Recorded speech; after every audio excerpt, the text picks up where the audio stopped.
नमस्कार, अभिनंदन। जैसा कि आप सभी जानते हैं कि आज हम अभ्यास प्रश्न पत्र 2 करने वाले हैं।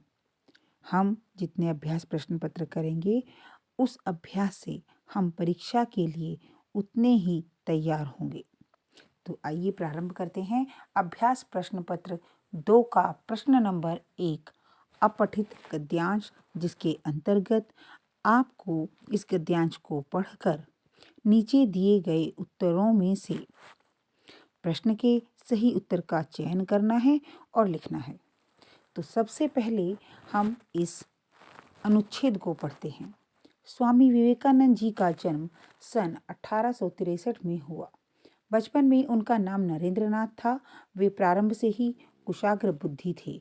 उन्होंने अंग्रेजी स्कूलों में शिक्षा पाई और सन 1884 ईस्वी में बीए की डिग्री प्राप्त की। कुछ दिनों तक वे ब्रह्म समाज के शिष्य बनकर भी रहे। वे नित्य प्रार्थना में शामिल होते और बहुत मधुर आवाज में कीर्तन किया करते। ब्रह्म समाज के उपदेशों से जब उनका मन शांत न हुआ तो वे इधर उधर भटकने लगे। उन दिनों स्वामी रामकृष्ण परमहंस के प्रति लोगों की बड़ी श्रद्धा थी। नरेंद्रनाथ ने भी उनके सत्संग का लाभ उठाना प्रारंभ किया और धीरे धीरे उनके उपदेशों से प्रभावित होकर उनकी भक्त मंडली में शामिल हो गए। उनकी गुरु भक्ति इस सीमा तक पहुंच गई कि कभी कभी तो वे उनके स्वामी जी के साथ चर्चा करते और एक एक शब्द उनका बड़े श्रद्धा और सम्मान के साथ टपकता था।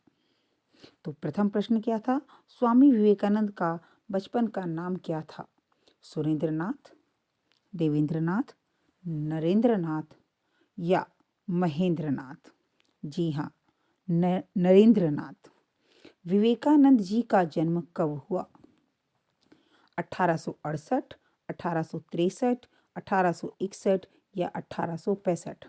कई बार हमें कुछ प्रश्नों का उत्तर पता होता है, लेकिन फिर भी हमें उन्हें अपने अनुच्छेद से कंफर्म कर लेना चाहिए। उन्हें देख लेना चाहिए कि जो हम सोच रहे हैं वह सही है। तो इसका सही उत्तर क्या है? 1863, अर्थात इसका दूसरा उत्तर सही है। विवेकानंद जी सबसे पहले किसके शिष्य थे? ब्रह्म समाज के, आर्य समाज के, रामकृष्ण मिशन के या सनातन धर्म के? जी हाँ, ब्रह्म समाज के। इनमें से कौन से शब्द विपरीतार्थक नहीं है? गुरु शिष्य दोनों एक दूसरे के उल्टे। कटु मधुर, सेवा प्रार्थना, न्यून अधिक। अब देखिए, क्या गुरु शिष्य एक दूसरे के उल्टे हैं? दोनों एक दूसरे के उल्टे नहीं।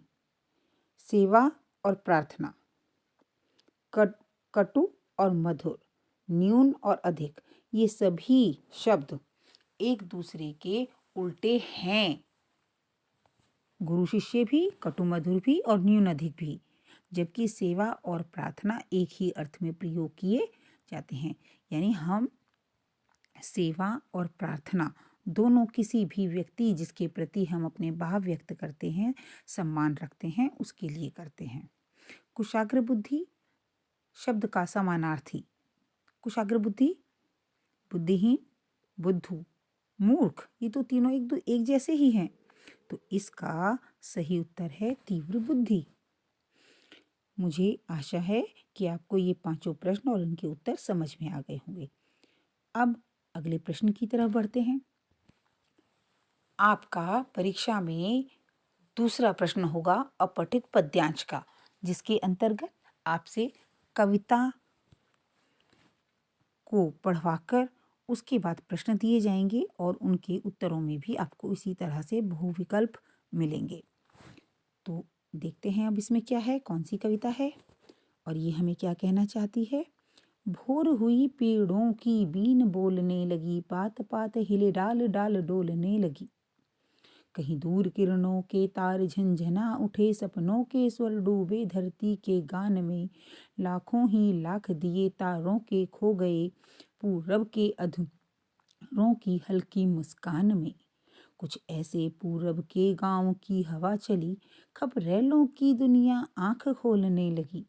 जमे हुए धुएं सी पहाड़ी है दूर की, काजल की रेख कतार है खजूर की। सोने का कलश लिए उषा चली आ रही है, माथे पर दमक रही आभा सिंदूर की। धरती को परियों की सपनीले प्यार में नई चेतना नई उमंग बोलने लगी। कुछ ऐसे मोर की बयार गुनगुना उठी, अलसाए कोहरे की बाह सिमटने लगी।